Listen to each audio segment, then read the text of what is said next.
आज तक रेडियो सुनता है सारा जहां।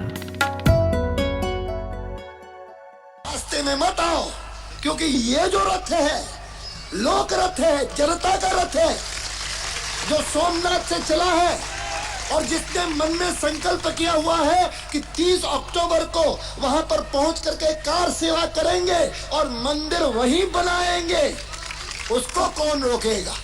कौन सी सरकार रोकने वाली है? ये आवाज तो पहचान गए होंगे आप। इस आवाज ने भारतीय राजनीति को 3.5 दशकों तक मथा है और जिस रथ की बात हो रही है वो आज तक राजनीति को दिशा दे रहा है। लाल कृष्ण आडवाणी ने जब 1990 के आखिरी महीनों में रथ यात्रा निकाली थी तो शायद उन्हें इल्म ना रहा हो कि 2 साल से भी कम वक्त में बाबरी मस्जिद ढा दी जाएगी और इसे वो खुद अपनी आंखों से देखेंगे। उस वक्त सीबीआई ने चार्जशीट में माना था कि 6 दिसंबर 1992 को जो कुछ हुआ वो अचानक नहीं हुआ, बल्कि उसके पीछे एक लंबी तैयारी थी। कुछ लोग सीधा कहते हैं कि साजिश थी। ऐसी ही बातों पर एक दफे उमा भारती बोली थी। मेरा ये कहना है कि कोई साजिश नहीं थी, सब कुछ खुल्लम खुल्ला था।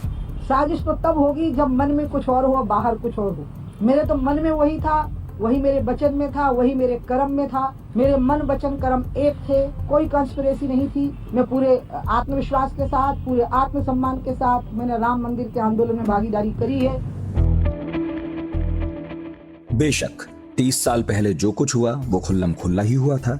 देसी विदेशी मीडिया के सामने, अदालतों के सामने, पुलिस के सामने, सरकारों के सामने जो हुआ खुलकर हुआ। लेकिन एक दिन में घटी घटना की परतें अदालतों में खुलते खुलते कई दशक गुजर चुके हैं। घटना के किरदार राजनीति की सीढ़ियां चढ़कर सिरमौर बन बैठे हैं। हालत आज ये है कि मंदिर अब तक अधूरा है और बाबरी गिराने की सजा किसी को मिली नहीं। अलबत्ता महाराष्ट्र में भाजपा और शिवसेना आपस में क्रेडिट की लड़ाई लड़ रहे हैं। महाराष्ट्र के लीडर ऑफ अपोजिशन हैं देवेंद्र फडणवीस, मुख्यमंत्री भी रहे हैं। शिवसेना को चुनौती दे रहे हैं कि वो बता दें कि जब ढांचा गिर रहा था वो कहां थे। तो ढांचा पाडण्याचं काम अभिमानानं सांगतो आम्ही केलं। अरे तुम्ही विचारता। मैं गर्व से कहता हूं कि ढांचा गिराने का काम हमने किया था। मेरा सवाल है कि जब वो गिर रहा था तुम कहां थे? मैं बता सकता हूं मैं कहां था। तो होय, मी तो ढांचा पाडण्याकरता त्याच ठिकाणी होतो। आज 30 साल बाद कौन उस दिन कहां था सिर्फ वही बता सकता है जो मौके पर मौजूद रहा हो। सच तो यह है कि उस गहमा गहमी वाले दिन बहुत कुछ हुआ था।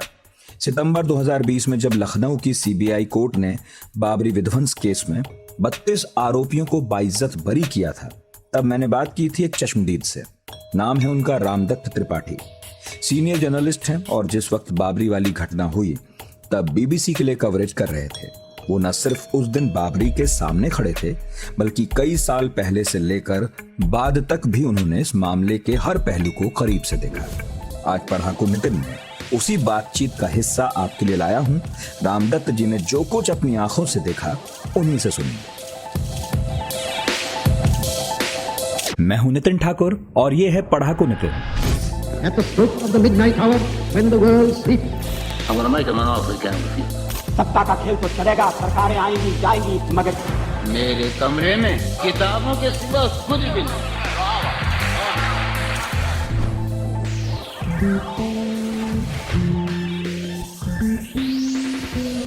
रामदत्त जी, आप तो वहां मौजूद थे और मेरा ख्याल है कई दिन पहले से मौजूद थे और उस घटना को रिपोर्ट कर रहे थे। और न केवल उस घटना को रिपोर्ट कर रहे थे बल्कि ये जो पूरा मामला था उसको लगातार रिपोर्ट करते रहे। ये तो फिर एक सिलसिले में एक दिन ऐसा आया जिस दिन ये सब कुछ हुआ। आप जो उस दिन वहां पर थे, अगर आप ये बता सके, सुबह से आप वहां पर मौजूद थे और मुझे मालूम है कि आपने अपने लंबे करियर में कितनी दफे इस बात का जिक्र किया है, उस सुबह का, शाम का, दोपहर का जिक्र किया है कि जब आप मौजूद थे और आप वहां सब कुछ देखते रहे। लेकिन आज फिर से प्रासंगिक है, तो मुझे लगता है हमारे सुनने वालों को और देखने वालों को जानना चाहिए कि जो आप चश्मदीद थे, वहां खड़े थे, आपने क्या देखा था, आपने क्या पाया था? देखिए, ये आपकी बात सही है। मैं वहाँ 82 से जा रहा हूँ और मैंने वो विवादित परिसर देखा जबकि आंदोलन शुरू हुआ था इनका 84 में। वो तो बड़ी बात है। देखिए, 5 दिसंबर से ही वहाँ पर बड़ा उत्तेजना का माहौल हो गया था क्योंकि जब मार्गदर्शक मंडल ने ये तय किया कि कार सेवा, ये देखिए नारे ये लगते थे कि बाबरी मस्जिद कलंक है, इसको मिटाना है, तोड़ना है, और यही कह कह के कई बार वहां लोगों को बुलाया गया भी। लेकिन जब 5 दिसंबर को जो टॉप लीडरशिप है ये उसने तय किया कि भाई केवल सिंबॉलिक कार सेवा होगी, सरयू जल से लाके और बालू किया जाएगा, तो उसका बड़ा रिएक्शन था। हम लोग कार सेवकपुरम गए थे और कार सेवकपुरम में हमने देखा कि वहां अशोक सिंघल को ये कार सेवकपुरम क्या है, कहाँ था? मैं बताता हूँ। कार सेवकपुरम वहाँ वीएचपी का हेडक्वार्टर है, जहाँ पर से सारी गतिविधियां उनके संचालित होती हैं, और वहीं अशोक सिंघल जी वगैरह और ये जो इनके बड़े लीडर्स वहीं रहते थे। उनका दफ्तर भी है, निवास भी है, और वहीं पर सब लोग मिलने आते थे। तो भारी संख्या में वहां भीड़ आ गई थी कार सेवकों की, जो उनके वॉलंटियर्स थे, क्योंकि वो तो एक बैजेस दिए गए थे, बाकायदे पहचान दी गई थी। और मेरा ख्याल है तब तक बजरंग दल बन चुका था। हाँ, बजरंग दल तो बन चुका था, विनय कटियार उसके लीडर थे उस वक्त। तो वो सब बहुत इस बात से नाराज थे कि भाई आप हम तो कार सेवा करने आए हैं, हम मस्जिद को हटाने आए हैं, हम तो करेंगे, और आप लोग राजनीतिक ढंग से इसको आंदोलन को चलाना चाहते हैं। ये मतलब काफी भद्दी भद्दी गालियां भी दी थी, दौड़ाया था वो जो। तो कार सेवकों में ये जो सांकेतिक कार सेवा के खिलाफ बहुत असंतोष था। और मैं आपको रोक रहा हूं, जितना मैं समझ पा रहा हूं आप ये कह रहे हैं कि राष्ट्रीय स्वयंसेवक संघ के आनुषंगिक संगठन भारतीय जनता पार्टी और विश्व हिंदू परिषद, ये दो वहां मौजूद भी थे। विश्व हिंदू परिषद के बुलावे पर कार सेवक आए थे, लेकिन उनमें असंतोष भारतीय जनता पार्टी के प्रति था, क्योंकि वो ये मानते थे कि ये नेता हैं और राजनीतिक ढंग से इस मामले को हैंडल कर रहे हैं, जो न केवल सेवकों को पसंद नहीं। भारतीय जनता पार्टी बल्कि विश्व हिंदू परिषद ना, अशोक सिंघल तो विश्व हिंदू परिषद के पदाधिकारी थे। अच्छा, कार सेवक उनसे भी आक्रोशित और दुखी थे। हाँ, इसीलिए कि उन्होंने ही तय किया था कि सिंबॉलिक कार सेवा होगी। टू बी प्रिसाइज, उनका जो मार्गदर्शक मंडल है विश्व हिंदू परिषद का, उसने तय किया था सामूहिक निर्णय कि सिंबॉलिक कार सेवा होगी, क्योंकि उसकी पृष्ठभूमि ये थी कि पहले वहां बात थी कि या तो राष्ट्रपति शासन लगा दिया जाए उत्तर प्रदेश में, या ये था कि एक प्रस्ताव आया था सुप्रीम कोर्ट के सामने कि वहां रिसीवर बैठा दिया जाए और पूरे कैंपस को सेंट्रल फोर्सेस के हवाले कर दिया जाए। लेकिन कल्याण सिंह ने एज चीफ मिनिस्टर और बीजेपी की तरफ से विजया राजे सिंधिया ने, जहां तक मुझे ध्यान है, और चिन्मयानंद जी, इन लोगों ने बाकायदे सुप्रीम कोर्ट में हलफनामा देके मस्जिद की सुरक्षा का आश्वासन दिया था, और इसी शर्त पे सुप्रीम कोर्ट ने वहां सिंबॉलिक कार सेवा की अनुमति दी थी। हालांकि ये विवादास्पद है कि सुप्रीम कोर्ट को ऐसे प्रशासनिक मामलों में पढ़ना चाहिए, नहीं पढ़ना चाहिए, क्योंकि ये प्योर लोकल परिस्थितियों का डीएम का काम होता है। बहरहाल, तो जब इन लोगों ने ये कहा कि हम सिंबॉलिक कार सेवा करेंगे, तो उसके खिलाफ सारे कार सेवकों में बहुत आक्रोश था। एक बात, दूसरी बात, 5 दिसंबर के कुछ फोटोग्राफ्स भी ऐसे हैं कि बाबरी मस्जिद परिसर के बगल में वहां जो कुबेर टीला और ये सब था, शेषावतार मंदिर वगैरह था, वहां पर बाकायदे फावड़े से, गैती से और रस्सियों के सहारे बाकायदे टीले के गिराने की और खींचने की। तो जो फोटोग्राफर्स वहां गए थे, जिसमें प्रवीण जैन ने वहां फोटो खींची थी और गवाही भी दी थी, तो उन्होंने ये कहा था कि ये रिहर्सल हो रहा था गिराने का। तो मतलब बहुत सारी जो टोलियां थी वो रिहर्सल कर रही थी। अब मैं भूल रहा हूँ, शायद 10 साल पहले मैंने किताब पढ़ी थी, MK धर की है, ओपन सीक्रेट्स शायद उसका नाम है, और अगर मैं सही हूं अब, तो उन्होंने भी ऐसे कुछ इशारे दिए थे कि ये बात बार बार आ रही थी कि इस जो कुछ भी उस दिन हुआ, जिसे कहा गया कि वो अकस्मात घटा, तो कई लोगों का शक है कि उससे पहले उसकी रिहर्सल हुई थी बाकायदा, और ना कहीं और हुई थी, बल्कि वहीं जहां पर ये सब कुछ असल में घटा उससे कुछ किलोमीटर या मीटर। मैं आपको बताऊं कि जब इस तरह का बड़ा काम होता है, तो लॉ में भी ये है, कॉन्स्पिरेसी में भी ये, प्लानिंग में, कि सबको सब बातें जरूरी नहीं है पता हो। ये तभी वो कॉन्स्पिरेसी है, सबका अलग अलग रोल असाइन होता है। तो हो सकता है कि टॉप के कुछ लीडर्स को ना बताया हो, और मतलब ये, और अलग अलग टोलियों को अलग अलग काम, क्योंकि मास्टरमाइंड तो कोई था, ऐसे नहीं हो सकता, जो सूत्रधार कोई था, और वो हो सकता है अभी सूत्रधार तक पहुंची ही न हो सीबीआई। तो डेफिनेटली ये मतलब कारसेवकों में से तो बहुत सारे और शिवसेना के भी और सबके उनका था कि हम तो तोड़ेंगे, सरकार हमारी है, अब मौका कब मिलेगा। और खास करके कल्याण सिंह ने ये कहा भी था कि भाई बल प्रयोग नहीं करेंगे, फायरिंग वगैरह नहीं होगी। तो उनका कहना था कि इससे अच्छा सुनहरा मौका कब मिलेगा। जब ये सब कुछ हो रहा था, मीडिया वहां मौजूद था, इतने सारे लोग मेरा ख्याल है मीडिया के ही गवाह बनकर कोर्ट में गए होंगे और कितने साल जाते रहे होंगे, बताते रहे होंगे। आप भी थे, आप वहां क्या देख पा रहे थे जब ये 6 हो रहा दिसंबर था? का बिल्कुल आप जानना चाहते हैं, बार बार मैं आपको बताता हूँ। देखिए, अगर आप बाबरी मस्जिद की तरफ देखिए तो उसके सामने आपको याद होगा 89 में करीब 190 फुट पर शिलान्यास हुआ था। जो देखिए शुरू में इसमें करीब 3 दर्जन जो प्लॉट्स थे उसमें कब्रिस्तान वगैरह सारा जो एरिया विवादित था, उनका मुसलमानों का कहना था कि ये हमारा कब्रिस्तान और मस्जिद है। तो उसके एक किनारे उस समय ये नाप जोक के कहा गया था कि साहब वो उससे बाहर है, हालांकि उसमें भी हेराफेरी हुई थी। तो बहरहाल जहां शिलान्यास हुआ था बाबरी मस्जिद के ठीक सामने 190 फुट पे, वहां जुलाई में एक चबूतरा का हुआ था। हालांकि वो भी सुप्रीम कोर्ट के वायलेशन में हुआ था और उसके लिए भी सुप्रीम कोर्ट ने 1 दिन की कंटेम्प्ट में सजा भी दी थी कल्याण सिंह को, क्योंकि मना था कि कोई पक्का निर्माण नहीं होगा और वहां कंक्रीट से निर्माण हुआ था। और उसके सामने मानस भवन नाम की एक बिल्डिंग थी, मेरे ख्याल से 3 मंजिल की। तो हम लोग वहां खड़े थे, ठीक है। और जो विवादित बाबरी मस्जिद थे उसके दाहिने तरफ एक सड़क थी और गली के बगल में वो उसको मंदिर जन्म स्थान बोला जाता है पुराना, और सीता रसोई।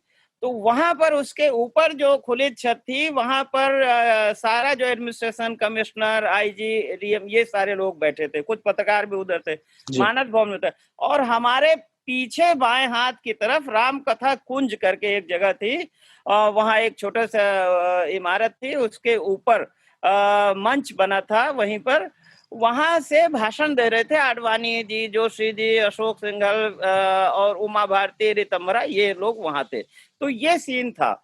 और सुबह 9-10 बजे तक करीब सब ठीक था। करीब 10:30 बजे आडवाणी जी और जोशी जी प्रवेश करते हैं इधर मानस भवन के बगल से, और जहां वो सामने नीचे वो साधु संत बैठे थे, रामचंद्र परमहंस, अवैधनाथ, वामदेव जी और परमानंद जी, मेरे बहुत सारे लोग थे, नाम मुझे सब याद नहीं है। बहरहाल तो वहां ये था कि सिंबॉलिक कार सेवा होनी है, तो वहां के लिए आए। तो उनके लिए उसके लिए जो बैरिकेडिंग पुलिस वगैरह थी वो खोली गई। तो उसी के साथ एक बहुत बड़ा हुजूम भी कार सेवकों का पीछे वहां आना चाहता था। और तो उनको रोकने के लिए आरएसएस के जो वॉलंटियर्स थे, जो पीली पट्टी बांधे थे, उन्होंने उनको रोकने की कोशिश की, पुलिस की मदद से लाठी की। ये लोग व्यवस्था में थे कि कुछ लोगों का ये कहना था कि वो ही एक इशारा था, संकेत था, कोड लैंग्वेज थी कि जब ये सब होगा, धक्का मुक्की, बवाल और ये सब होगा, तो बाकी लोग उधर से अपना क्योंकि सारा अटेंशन इधर चला जाएगा एडमिनिस्ट्रेशन का, मीडिया का, कि यहाँ कुछ बवाल हो रहा है। उस समय हमने ये नहीं सोचा था कि है। तो उन लोगों का ये कहना था, एक कोई रामजी गुप्ता है, उन्होंने बयान भी दिया था, आई विटनेस करके एक टीवी का जो वो है, कि भाई हम लोग 800 लोग रिहर्सल कर रहे थे और ये हमारा कोड लैंग्वेज थी। बहरहाल तो फिर उसी के थोड़ी देर बाद जो है 11:50 के आसपास ये सब चलता रहा। फिर ये लोग चले आए बहरहाल जो जहां मंच थी, और फिर बड़ा एक हुजूम बड़ी तेजी से चढ़ा ये बाएं की तरफ से मस्जिद की उधर से, और ये रस्से वगैरह फेंक के, और वो जो सारा सिक्योरिटी की फेंस लगी थी, और इस पे चढ़ गए। और ऊपर हमने देखा कि शुरू में 2 लोग, और फिर अचानक जो है और भारी मतलब भीड़ वहां पहुंच गई। अब आप देखिए कि उसमें एक बात होती है कि तुरंत कुछ वॉलंटियर्स जो विश्व हिंदू परिषद के थे, वो सारे पत्रकारों के कैमरे छीनने लगे, तोड़ने लगे। हम लोगों के पास मानस भवन में आए कि आप लोग हट जाइए, फोटोग्राफी बंद कीजिए। उन लोगों ने यहाँ तक कि टेलीफोन लाइनें तोड़ दी वहां की। तो अब ये इस बात का इंडिकेटर है कि किसी न किसी लेवल पे कुछ न कुछ लोग तो प्लानिंग कर रहे थे, जिम्मेदारी कर रहे थे। जब टूटने लगी तो रामलला की मूर्ति को बाहर निकाला कुछ लोगों ने, तो कहीं न कहीं से तो था। अब उसकी जानकारी किसको किसको थी नहीं थी इसके बारे में मेरा कहना उचित नहीं है, ये तो भाई सबूतों की बात है। तो इस तरह से बहरहाल 12 बजे 12:15 बजे शुरू हुआ और इधर जब यहाँ डीजी को पता चला तो डीजी थे उस समय, मैंने उनका इंटरव्यू किया, एसवीएम त्रिपाठी साहब, वो भाग के कल्याण सिंह के पास गए क्योंकि उन्होंने जिले में बात की कि भाई क्या कर रहे हो तुम लोग, क्यों फोर्स सारी, जैसे ही ये बलवा शुरू हुआ सारी फोर्स सीआरपीएफ पुलिस सब बाहर चले आए, मस्जिद के अंदर से बाहर चले आए। डीएमएसपी चीजों को कमांड ही नहीं कर रहे थे, कोई निर्देश ही नहीं दे रहे थे। हालांकि कुछ पुलिस वालों को मैंने देखा बिल्कुल पसीने से लथपथ थे, वो हतप्रभ थे, लेकिन डीएमएसपी तो अपना कह रहे थे सब नॉर्मल है ठीक है। तो बहरहाल वो कल्याण सिंह से ये कहने गए कि भाई ये आपने क्यों निर्देश दिया है कि बल प्रयोग न किया जाए या फायरिंग न किया जाए, ये तो भीड़ के कंट्रोल में आवश्यकता पड़ने पर लोकल जो मजिस्ट्रेट है वो तय करता है, आपने हाथ क्यों हमारे बांध दिए। हाँ, मतलब जो मौके पर मौजूद है वो तय करेगा कि उसे करना क्या है। हाँ, नहीं लखनऊ में बैठा कोई भी अधिकारी या कोई मंत्री मुख्यमंत्री भी कैसे बता पाएगा। सेल्फ डिफेंस में करना पड़ता है कि भाई, तो बहरहाल वो डीजी को बहरहाल उन्होंने विदा कर दिया, उन्होंने कहा जाओ भाई टेंशन मत पालो।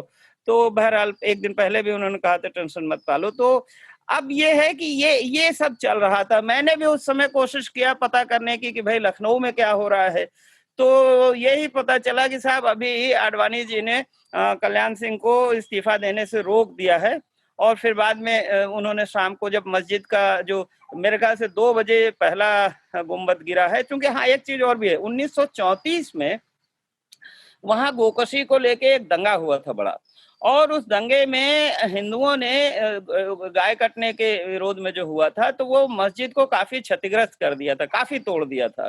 तो अंग्रेज हुकूमत ने उस समय, ब्रिटिश हुकूमत ने जुर्माना लगा करके और उसकी मरम्मत कराई थी। तो ऊपर के जो गुंबद बड़े मजबूत थे, उतने पुराने नहीं थे, और इसीलिए जब वो तोड़ने की कोशिश भी कर रहे थे तो वो नहीं टूट रहे थे। तो फिर उन्होंने अपनी स्ट्रेटजी बदली, फिर नीचे से दीवारों को खोखला करके और उसको गिराया गया। हालांकि वो अचानक जब धड़ाम से गिरा तो कुछ कारसेवक भी उसमें मर गए थे। और जैसे ही 5 बजे देखिए ये खत्म हुआ है, गिरी है, उसके बाद ही फौरन रामलला की मूर्ति लाके और वहां एक टेम्पोररी फौरन तिरपाल और तंबू से एक उनको वहां स्थापित किया गया प्रतिमाओं को, और फिर से एक अस्थायी टेम्पल जिसको हम कहते हैं मेकशिफ्ट। तो ये कहीं ना कहीं तो भाई ये सारे अराजकता में, क्यास में, कंफ्यूजन में भी कुछ न कुछ तो चीजें बड़े सिस्टमैटिक ढंग से हो रही थी। अव्यवस्था में भी कोई व्यवस्था तो थी, ये कह रहे हैं जी। तो 5 ये सुबह से शुरू हुआ और 5 बजे तक चलता रहा। इस बीच आप लोग क्या कर रहे थे? आप लोग कहाँ थे? जो पत्रकार थे आपके साथ, एक विदेशी पत्रकार, एक मशहूर विदेशी पत्रकार भी थे। अलग अलग रोल था। देखिए कुछ लोगों का ये था कि भाई पूरी फिल्मिंग करनी है, डॉक्यूमेंट्री करनी है, हालांकि वहां बड़ी मारपीट भी हो रही थी। और हम लोगों के साथ पर्सनली क्या हुआ था कि हमने तय किया था कि हम लोग टेलीफोन पे खबर देते हैं, बीबीसी में उस जमाने में देते थे, तब तो मोबाइल फोन भी नहीं था और वायरलेस नहीं था। हाँ, मैं 1 दिसंबर को जब वहां से लौटा था तो मैंने यहाँ लखनऊ में जो टेलीग्राफ डिपार्टमेंट के लोग हैं टेलीकॉम से, उनसे मैंने ये जरूर कहा था कि भाई देखो आप जरा सीटीओ में व्यवस्था कर दीजिए, तो कई फैक्स मशीन लगा दीजिए इंटरनेशनल कॉलिंग, क्योंकि हमको ये था कि भाई 1 ही 2 लाइन रहेगी फैक्स तो हम खबर नहीं भेज पाएंगे। तो उन्होंने लखनऊ सीटीओ से फैजाबाद सीटीओ में लोगों को भेज दिया था। तो हमारी देखिए पहली प्रायोरिटी तो हमारी यही थी कि भाई खबर कैसे दें। तो जब ये टूटने लगा तो हम मार्कटली ऊपर से नीचे उतरे और तब तक ये लोग आ गए थे भगाने के लिए। तो हम लोग सबसे पहले वहीं गए कि भाई नीचे से बात कर लें, तो वो टेलीफोन टूट चुका था।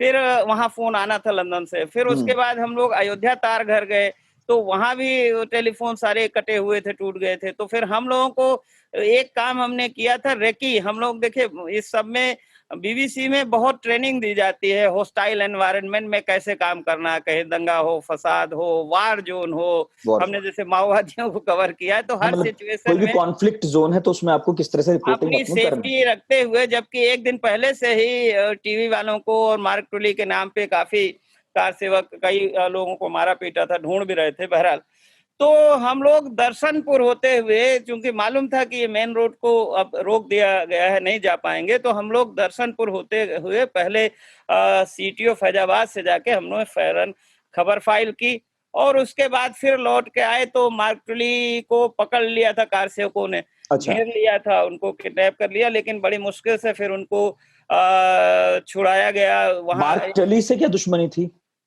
नहीं, मार्क टली क्योंकि एक दिन पहले एक्चुअली अशोक सिंघल साहब ने 5 दिसंबर को बड़ा भाषण दे दिया था, क्योंकि बीबीसी में एक खबर दिखाई गई थी 5 दिसंबर को। आपको मालूम है, देखिए जो ये ट्रेड में है कि कई बार खबरें, अब उस जमाने में इतने तुरंत हम लोग फुटेज जो है वो पहुंचाते थे, लखनऊ गाड़ी आती थी, यहाँ से फ्लाइट से जाता था, और कभी तो ये सब था, तो नहीं तो ओल्ड पुराना फुटेज इस्तेमाल किया जाता है ना। तो उन्होंने खबर बनाने के लिए एक पैकेज, दीपक त्रिपाठी जी ने बीबीसी वर्ल्ड सर्विस पर, तो पुराना फुटेज 90 का इस्तेमाल किया था, जिसमें ये लाठीचार्ज हो रही थी, फायरिंग हो रही थी। तो उन्होंने कहा, किसी ने फोन किया होगा और उन्होंने खड़े होकर कह दिया कि देखिए साहब, बीबीसी गलत खबर दिखा रहा है, फॉरेन चैनल खबर गलत दिखा रहे हैं, यहाँ कोई लाठीचार्ज नहीं, यहाँ कोई शांति नहीं। तो तभी से सब जो है वो टीवी वालों के पीछे और गोरों को देख के जो है वो कार सेवक, जो कई लोगों की पिटाई उटाई कर दी थी। ये तो फेक न्यूज का उदाहरण दे दिया आपने मुझे, फेक भाषण का। तो बहरहाल तो नहीं, अब वो तो भाई उसमें लिखा था कि फाइल फोटो तो नहीं, जो सिंघल जी ने कहा वो एक तरह की फेक न्यूज हो गई। हाँ, और वो भाई ये तो ट्विस्ट कर लिया, मौके का, अवसर का लाभ। हाँ, और दूसरी बात ये, नहीं, कई बार ये थोड़ी एक तकनीकी चीज भी होती है जो वो लोग नहीं समझते, जो पत्रकारिता में नहीं है, कि जो ऊपर वो जो पट्टी, अब तो लोग समझदार हो गए हैं, पहले शायद कम समझते होंगे, जो ऊपर पट्टी चल रही है उसको कोई मतलब है कि जैसे उस दिन टीवी वालों को निशाना बनाया जा रहा, तो पहले से भी रहा हो कि भाई टीवी वालों को थोड़ा दूर रखो। You never know. तो हम कोई अनुमान तो नहीं लगा सकते, और सिंघल जी अब नहीं है इस दुनिया में, ईश्वर उनकी आत्मा को शांति दे। मुझे तो उन्होंने हमेशा, जब मैं गया उनसे बातचीत की, इंटरव्यू देते थे, एक बार तो 2002 के बाद बहुत नाराज थे वो आडवाणी जी से और अटल जी से, और उन्होंने कहा बीबीसी के ऑन रिकॉर्ड इंटरव्यू में कि इन लोगों ने अपने राजनीतिक मकसद के लिए हमारे आंदोलन के साथ व्यभिचार किया। ये बीबीसी में आज भी मौजूद है वो रिपोर्ट। नहीं, और विश्व हिंदू परिषद में इस मामले को लेकर भारतीय जनता पार्टी के प्रति गहरी नाराजगी रही है। मेरी भी कुछ मुलाकातें हैं जो रामकृष्णपुरम आश्रम में वो उस वक्त रहते थे, तो ये बात तो ठीक है कि ऊपर से लेकर नीचे तक विश्व हिंदू परिषद में बहुत नाराजगी भाजपा को लेकर लगातार रही, और अटल बिहारी वाजपेयी की सरकार के बाद तो और ज्यादा। 2002 का जो शिलादान वो करना चाहते थे, देखिए उनके ऊपर वर्कर्स का प्रेशर था कि भाई अब अपनी सरकार है तो क्यों नहीं हो रहा। तो उस समय सबसे बड़ी बात है कि यहाँ विष्णुकांत शास्त्री गवर्नर थे, जो कार सेवक खुद रह चुके हैं, और केंद्र में आडवाणी जी गृह मंत्री थे, अटल जी थे, लेकिन तब भी तो काफी दूर से पुलिस और पीएसी ने लग के खदेड़ दिया था। तो वही बहुत गाली दे रहे थे वो आडवाणी जी को, वाजपेयी को, कि भाई जो मुलायम सिंह ने किया था वही आप भी कर रहे हो। हाँ, एक नैरेटिव चल गया था। और प्रवीण भाई तोगड़िया, मुझे याद है, सुपरस्टार प्रचारक थे विश्व हिंदू परिषद के, तो वो जहां भी जाते थे, जहां भी उनका उद्बोधन होता था, तो ये बात सामने से भी आती थी, और वो भी इसको बड़ा बढ़ चढ़कर बढ़ावा देते थे कि भाई इनकी सरकार है, भारतीय जनता पार्टी है, फिर भी मंदिर नहीं बन रहा, तो बोलते हम बनवाएंगे, इनकी चिंता नहीं करने की जरूरत है। तो एक तरह का ऐसा माहौल बन गया था कि अपना ही आनुषंगिक संगठन था, लेकिन उसके प्रति बहुत गुस्सा था। जी, तो बहरहाल तो फिर उसके बाद ये बनने लगा। उसके बाद क्या हुआ कि राष्ट्रपति शासन लगा, और देखिए वहां भीड़ बहुत थी। तो मुझे लगता है कि सेंट्रल फोर्सेस का और ऑफिसर्स का, इंटेलिजेंस का, सबका असेसमेंट ये था कि इतनी बड़ी भीड़ में और अब हस्तक्षेप करना, कोई बल प्रयोग करना बुद्धिमानी नहीं होगी, क्योंकि उसमें बहुत जान माल का खतरा है। तो सरकार ने क्या किया, उन्होंने सोच समझ के जैसा भी किया हो कि तमाम बसें लगा दी, ट्रेनें लगा दी कि कार सेवक धीरे धीरे करके चले जाए। तो जब काफी लोग चले गए, वो अपना कुछ न कुछ ईंटा पत्थर लेके, एक सोवेनियर के तौर पे लेके चले जाए। पिछली बार मैंने शायद आपको ये भी बताया था कि मुझे एक वकील साहब ने बताया था कि ऐसा ही एक सोवेनियर जो पत्थर था वहां, जिसपे लिखा था कि बाबरी मस्जिद, ये शिला जो पट होता है, वो किसी ने आडवाणी जी की गाड़ी में रख दिया था, और वो लखनऊ जब आपने बाकायदा नाम बताया था, हाँ, कि किसने रखा था और गाड़ी के पीछे मिला था। तो लखनऊ में जब आए और वीवीआईपी डाले, तो जब गाड़ी से उतरे तो उसने कहा कि भाई ये भी है, इसको कहाँ रखना है। तो आडवाणी जी बहुत हड़बड़ा गए कि नहीं ये कहाँ है, और लोग कहते हैं कि उसको गोमती में फेंक दिया गया, वो आज तक नहीं मिला, बहुत सीबीआई ने भी ढूंढा। बहरहाल तो फिर ये लोग वेट करते रहे। बहरहाल 7/8 दिसंबर की रात में सुबह करीब 4 बजे जो आरएएफ की टुकड़ियां, रैपिड एक्शन फोर्स की, वहां गई जी। और उनके, मुझे आज भी याद है, ब्रजमोहन सारस्वत उनके कमांडेंट थे। कल भी मैंने उनका इंटरव्यू किया था, तो उन्होंने अच्छा। यही बताया था कि कैसे 6 दिसंबर को वहां जाने से रोक दिया। तो बहरहाल उस समय भीड़ बहुत कम थी और इन लोगों ने जाके ओवर पावर कर लिया, उनका लाउड स्पीकर वगैरह भी ले लिया, लाठी चार्ज करके भगा दिया। बल्कि बड़ी इंटरेस्टिंग चीज बताई कि वहां पीएसी वाले सो रहे थे, तो वो पीएसी वालों पे भी लाठी चार्ज हो गया। अब जब पीएसी वालों पे लाठी चार्ज हो गया तो पीएसी वालों ने बंदूकें तान ली, बाप रे। इधर से आरएएफ वालों ने बंदूकें तान ली। तो किसी तरह उन्होंने फिर समझाया बुझाया कि देखो भाई, धोखे से हो गया है और मैं फैजाबाद का एसएसपी था, मैं आरएएफ का कमांडेंट हूँ और तुम लोग ये बंदूकें मत करो। तो हमारे पास 3 बटालियन है, तुम लोगों का पता भी नहीं चलेगा, बंदूकें रखो। तो किसी तरह समझाया बुझाया बहरहाल। और वो बता रहे थे कि जब वो वहां से भीड़ गई है तो वहां चप्पलें और लुंगी काफी मिली। तो उससे एक अंदाज लगाया गया कि उस काम में वहां कोर में दक्षिण भारत के या शायद आंध्रा के लोगों की ड्यूटी लगाई गई थी कि थोड़ा सा भाई प्राइम मिनिस्टर वहां के हैं तो शायद बल प्रयोग उनपे नहीं होगा, हल्का होगा। आप व्यवस्था कैसे चलती है, आप उसको देखिए। बड़ा महीन काम था, अगर था तो महीन काम ही था। अच्छा, और मैंने जैसे पता ही है सबको कि जिस दौरान ये सब कुछ हो रहा था सुबह से शाम तक, पैरेलली अयोध्या में दंगा हो गया था, देश भर में था। वही देखिए, वही कार सेवक देखिए, ये मेरे ख्याल से 30 नवंबर के आसपास से ये लोग पहुंचना शुरू हुए थे, तो मजारे वजारे तोड़ना शुरू हुई थी। और मुझे ध्यान है, मैं सर्किट हाउस में गया था, मैं वापस आ रहा था लखनऊ, तो तेज शंकर जो सुप्रीम कोर्ट ने जो ऑब्जर्वर बनाया था, अपने डिस्ट्रिक्ट जज मुरादाबाद के थे मेरे ख्याल से, तो उनको, तो मैंने उनसे यही कहा था कि देखिए भाई, मजारे वजारे तोड़ रहे हैं। उन्होंने कहा सब ठीक चल रहा। मैंने कहा भाई ठीक क्या चल रहा है भाई, बारिश का पानी है जैसे चारों तरफ से घिर रहे हैं, तो फिर उसमें अंत में तो वो टापू में डूब ही जाना है। तो उन्होंने कहा नहीं सब ठीक चल रहा। बहरहाल तो ये जो बाहर से आए कार सेवक थे, देखिए ये हमेशा अयोध्या के मुसलमानों ने कहा कि लोकल लोगों ने हमें बचाया। हालांकि कुछ लोगों ने तो अपने बच्चों को भेज भी दिया था, बीवी बच्चों को, लेकिन बाकी थे, हासिम खुद वहीं थे। तो बाहर की जो भीड़ थी, ये लौटते समय उनके घरों में, चूंकि वो रास्ते में ही सब घर अगल बगल पड़ते हैं, उनमें आग भी लगाई, कुछ लोगों को मारा भी, घर जलाए, और उनको बाद में कुछ कंपनसेशन मिला। लेकिन यही मैं कह रहा हूँ कि ये सारा काम तो हुआ बलवा, अब ये आगजनी हुई, बलवा हुआ, मस्जिद तोड़ी गई, तो ये पूरे क्रिमिनल जस्टिस सिस्टम का फेल्योर है, सीबीआई का मैं नहीं कहता हूँ।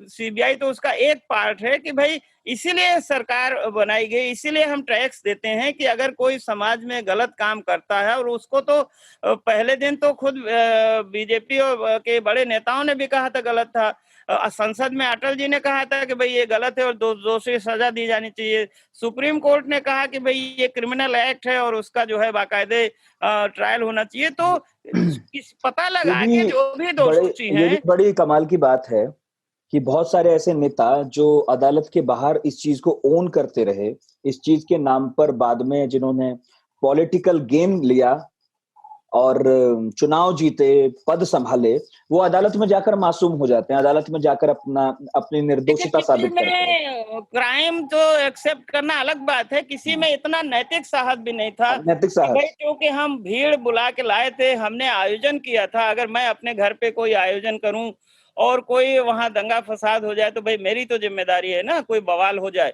नहीं, इनमें मेरा ख्याल है उमा भारती इस मामले में मुझे ज्यादा ईमानदार लगी। जगत प्रकाश नड्डा जी को एक खत लिखा पार्टी अध्यक्ष को, और उसमें उन्होंने बाकायदा कहा कि इस आंदोलन में अपनी भागीदारी पर मुझे गर्व है और जो सजा हो सो हो, और मैं जमानत लूंगी नहीं, और मैं शामिल थी। तो कम से कम मतलब वो नैतिक साहस तो दिखाया जाए। ठीक है, अदालत में जाके आप क्या कहते हैं, लेकिन बाहर बैठ के उसी बात पर वोट मांग लिया, अदालत में जाके उसी बात पर कह दिया मैं तो साहब। बाहर भी बाल ठाकरे ज्यादा ईमानदार लगे मुझे इस मामले में थे। उन्होंने ओन किया, शिवसेना ओन करती रही। उद्धव ठाकरे तो आज श्रेय लेने को मरे जा रहे हैं कि भाई हम भी थे, हमारा भी माना जाए कहीं, कि हमारा भी उल्लेख हो। तो हाँ, लेकिन उसमें भी कल्याण सिंह वो कहते थे उस समय कि सीधे पब्लिक मीटिंग में कि फोन मिलाया और रामलला से बात हो रही फोन पे, है ना। और वो कहते थे कि मैं जिम्मेदार हूँ, मैं जिम्मेदारी लेता हूँ। कल्याण सिंह भी लेते थे। अटल जी से उनका झगड़ा हुआ और जब उन्होंने भाजपा छोड़ी और मुलायम सिंह के साथ लाल टोपी पहनी, तो उस समय आपको याद होगा जब पूछा था लोगों ने कि भाई अयोध्या का राम मंदिर का क्या हुआ, तो उनका राम मंदिर जाए चूल्हे भाड़ में। तो ये सब भी बड़ा देखिए अद्भुत अवसर है, नजारा रहा है भारतीय राजनीति में ये 28 सालों में। अवसर है, किसको मस्जिद के नाम पे वोट लेना, किसको मंदिर के नाम पे वोट लेना है, कब क्या होना है, ये सब लेकिन वो जो रास्ते में लोग रहते थे जिनकी कोई गलती नहीं थी, जिनके घर लूटे गए, जलाए गए, आप वहां पर रिपोर्टिंग कर रहे थे, मुझे मालूम नहीं है, मैं आपसे ही पूछ रहा हूँ कि उन्हें बस थोड़ा बहुत मुआवजा मिला और निपटा दिया गया। जो लोग मरे वरे उनका कोई इंसाफ हो सका कभी उसके बाद? नहीं, उस समय कुछ मुआवजा दोनों मिला परिवार को। अब देखिए गलती तो क्या, दंगा कानपुर में हुआ। देखिए कानपुर में और जगह जहां एडमिनिस्ट्रेशन समझदार था, उन्होंने फौरन कर्फ्यू लगा दिया। कानपुर में जो पहले एक डिस्ट्रिक्ट मजिस्ट्रेट थे, रामशरण श्रीवास्तव जी मेरे ख्याल से, जो पहले अयोध्या फैजाबाद के डीएम थे, जब 90 में जब उस समय कार सेवकों पर फायरिंग वगैरह हुई थी, तो बहरहाल कानपुर में बहुत दंगा हुआ, बहुत निर्दोष लोग मारे गए। लोहता एक जगह है बनारस के पास, वहां लोग मारे गए, और बंबई में तो बड़ी संख्या में दंगे हुए। वहां तो खैर बहुत सारे लोग मारे गए, और एक नहीं, एक समय तो यूपी के मेरे ख्याल से 300 टाउन्स में कर्फ्यू था। तो दंगे फसाद, कर्नलगंज गोंडा में दंगा, कितने बड़े, इसमें तो कई हजार लोग मारे गए हैं, और जान माल का नुकसान हुआ, घरों का और आगे का भी डर यही है कि देखिए अगर आप क्राइम करते हैं और किसी को सजा नहीं मिलती है, तो फिर अराजकता का जो खतरा है ना, रूल ऑफ लॉ खत्म होता है, वो खत्म होता है, सरकार का रसूख खत्म होता है, कानून का डर खत्म होता है, और अदालतों पर भी जो है, न्यायपालिका पर भी जो है, वो विश्वास धीरे धीरे कम होता है। आप मजेदार है। देखिए ये बड़ा, मैं आपको लीगल बारीक पॉइंट बताता हूँ। जो मुकदमा चलता है तो उसका नाम सरकारी वो नहीं होता, पब्लिक प्रोसिक्यूटर होता है। वो पब्लिक के बिहाफ पे वो होता है, क्योंकि इसीलिए कि भाई पब्लिक से कहा जाता है कि भाई तुम खामोश बैठो, सरकार जो है या स्टेट उसको सजा दिलाएगी। तो ये पब्लिक हारी है, ये तो पब्लिक की हार है, ये पब्लिक की हार और भारतीयता की हार है। जो हम सहिष्णुता की बात करते हैं, वैदिक सभ्यता की बात करते हैं, विश्व गुरु बनने की बात करते हैं, तो विश्व गुरु तो अराजकता से नहीं बन सकते ना। ट्रायल तो सरकारें जब बीजेपी की रही वो भी नहीं चाहती थी, और अदालतों में जो जजेस रहे उन्होंने भी कहीं ना कहीं, हाई कोर्ट में आप याद कीजिए कि 97 में जब फ्रेमिंग ऑफ चार्जेस हुआ तो जस्टिस जगदीश भल्ला के पास रिवीजन, क्रिमिनल रिवीजन 4 साल वो लटकाए रहे। क्रिमिनल रिवीजन में तो 2-3 महीने में फैसला होना चाहिए। सुप्रीम कोर्ट ने भी पिछली बार, उनकी बेंच ने कह दिया था कि ठीक है, रायबरेली और लखनऊ में अलग अलग ट्रायल हो, क्या हर्ज है, क्यों होगा। ये पिछले 2017 में जस्टिस नारीमन की बेंच थी, उन्होंने इस पे बड़ी सख्ती से कहा कि भाई डे टू डे सुनवाई होगी और इसका ट्रायल होगा, टाइम बाउंड होगा, जज रिटायर नहीं होगा। और फिर अभी जब सिविल सूट का फैसला हुआ, जिसमें जमीन सारी वहां दी गई मस्जिद की और बगल के अधिग्रहित, तो उस समय भी कोर्ट ने कहा कि भाई ये क्रिमिनल था, क्योंकि देखिए ये सुप्रीम कोर्ट के साथ भी धोखा था। आपने सुप्रीम कोर्ट को हलफनामा दिया था, इसी शर्त पे आपको सांकेतिक कार्य सेवा की अनुमति मिली थी। तो जब मैटर सब जुडिस था, किसी भी सिविलाइज सोसाइटी में अगर मामला आपस में नहीं सुलझता है, तो कोर्ट, जब तक कोर्ट उस पर विचार कर रही है, तब तक आप उसमें यथा परिवर्तन नहीं कर सकते। अगर आप जोर जबरदस्ती से ले लें तो फिर कोर्ट कचहरी का मतलब ही क्या है। देखिए मैं जितना कानून जानता हूं, तो उसमें मुझे इस बात का एहसास है कि क्रिमिनल कॉन्स्पिरेसी को प्रूव करना बड़ा मुश्किल होता है, क्योंकि उसका डायरेक्ट एविडेंस नहीं होता है, और वो सर्कमस्टेंशियल जो साक्ष्य होते हैं परिस्थितिजन्य, उसके हिसाब से ही कोर्ट उस पे इन्फरेंस ड्रॉ करती है। और दूसरा जो मुद्दा था कि भाई भड़काऊ भाषण देने का, तो वो भी एक बात मेरी समझ में नहीं आई कि भाई क्या जब वीडियो टेप नहीं होते थे, ऑडियो टेप नहीं होते थे, तो क्या कोर्ट एविडेंस में केवल वीडियो और ऑडियो टेप के ही को माना जाएगा? क्या जो चश्मदीद गवाह थे, जिसमें पुलिस के अधिकारी थे, आईपीएस ऑफिसर्स थे, तो क्या वो मौखिक साक्ष्य का कोई वैल्यू नहीं है? तो बहरहाल वो भी हम मान सकते हैं कि चलिए साक्ष्य नहीं मिले, लेकिन एक कानून बहुत स्पष्ट है इंडियन पेनल कोड में, जिसको अक्सर लगाया जाता है इस तरह का, जब कोई बलवा दंगा होता है जहां पर भीड़ जो है वो आगजनी, लूटपाट, गैर कानूनी काम करती, वहां भी ये सब हुआ, कई लोग मारे गए, ये सब हुआ। तो उसमें ये कहा गया है कि भीड़ का हर व्यक्ति, उस भीड़ के जो गैर कानूनी काम हो रहा है उसके लिए सामूहिक रूप से और व्यक्तिगत रूप से सब जिम्मेदार होता है। जी। तो सवाल ये है कि एक भीड़ ने सबके सामने उसको तोड़ा, इसमें तो कोई दो राय नहीं है। हालांकि आज नई पीढ़ी कह सकती है कि वहां तो मस्जिद है ही नहीं, तो उसके लिए किसी को दोषी ना पाए, जो क्रिमिनल जस्टिस सिस्टम है हमारा, वो किसी को पकड़ न पाए, किसी को दोषी न दिला पाए, ये गंभीर चिंता है। चिंता इस बात की नहीं है कि आडवाणी जी, जोशी जी बरी हो गए, वो तो ठीक है, हम मान सकते हैं कि भाई कॉन्स्पिरेसी में वो शामिल नहीं थे, लेकिन भीड़ में तो शामिल थे। लेकिन अदालत ने ये कहा है कि वो भीड़ को रोक रहे थे। तो कहा यह गया कि वो तो भीड़ को नियंत्रित करने का प्रयास कर रहे थे। कहा जा रहा था कि बलवाइयों की भीड़ थी, दंगाइयों की भीड़ थी, अराजक तत्व थे, फ्रिंज एलिमेंट्स थे। तो अब बड़ा मुश्किल हो गया ये पहचान पाना कि जो वहां पर आए, जिन्होंने मस्जिद तोड़ी, या कुछ लोग कहते हैं विवादित ढांचा, कहते हैं कि नमाज नहीं होती थी तो मस्जिद नहीं थी, खैर उसमें नहीं जा रहा हूं। तो उनका ये कहना है कि भाई कार सेवक थे कि बलवाई थे कि दंगाई थे, कि जिनको आयोजनकर्ताओं ने बुलाया था उसमें शामिल होने आए देश भर के डेलीगेट्स थे, ये थे कौन? अब कौन ये तय करेगा किसके पास ये अधिकार होगा? देखिए, इनको बाकायदे निमंत्रण दे के विश्व हिंदू परिषद, राष्ट्रीय स्वयंसेवक संघ, बजरंग दल ने बुलाया था, और उत्तर प्रदेश सरकार इनकी मेहमान नवाजी कर रही थी। नहीं तो उनको बाबरी मस्जिद के बगल में जो आरक्षित परिसर है वहां रहने की जगह नहीं मिलती। तंबू लगा के उनको बाकायदे ठहराया गया था, उनके लिए पीने के पानी, टॉयलेट, सारी व्यवस्था की गई थी। और उसके लिए उनके पास बहुत सहज रूप से फिर चूंकि फावड़े, कुदाल, रस्सी भी थी, चूंकि टेंट लगाने थे। तो एक बात तो यह है कि भाई ये, और बाकायदे आडवाणी जी और जोशी जी ने उसके लिए भीड़ मोबिलाइज की थी। अटल जी ने भी लखनऊ से बाकायदे रवाना किया था कि भाई वहां कार सेवा होगी, नुकेले पत्थर को समतल किया जाएगा। तो एक तो बात ये है।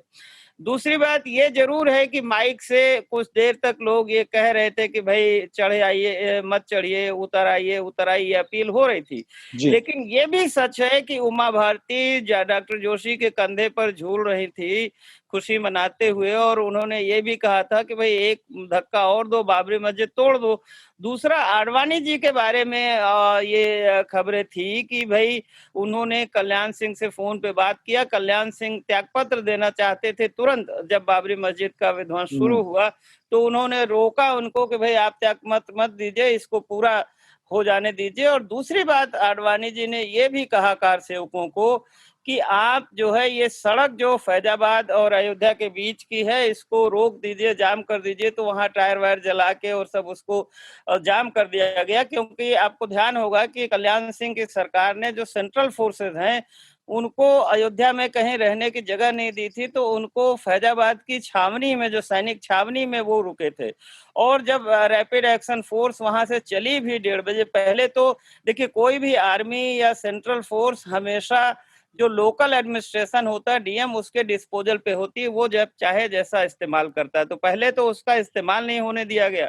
फिर 1:30 बजे जब उनको कहा गया, वो लोग आए भी, तो साकेत कॉलेज से ही उनको लौटा दिया गया। वहां डिस्ट्रिक्ट मजिस्ट्रेट ने कहा कि साहब मुख्यमंत्री की अनुमति नहीं है, क्योंकि आप कह रहे हैं कि वहां हम जाएंगे, दंगा हो रहा है, बवाल हो रहा है, पथराव हो रहा है, तो फायरिंग भी करनी पड़ सकती है। ऐसा आरएएफ के लोगों का कहना था कि भाई भीड़ कंट्रोल करने के लिए, आत्मरक्षा के लिए, तो उनको लौटा दिया गया था। तो आडवाणी जी की इतनी भूमिका तो थी ही कि उन्होंने वहां सेंट्रल फोर्सेस को आने से रोकने के लिए सड़क रुकवाई थी।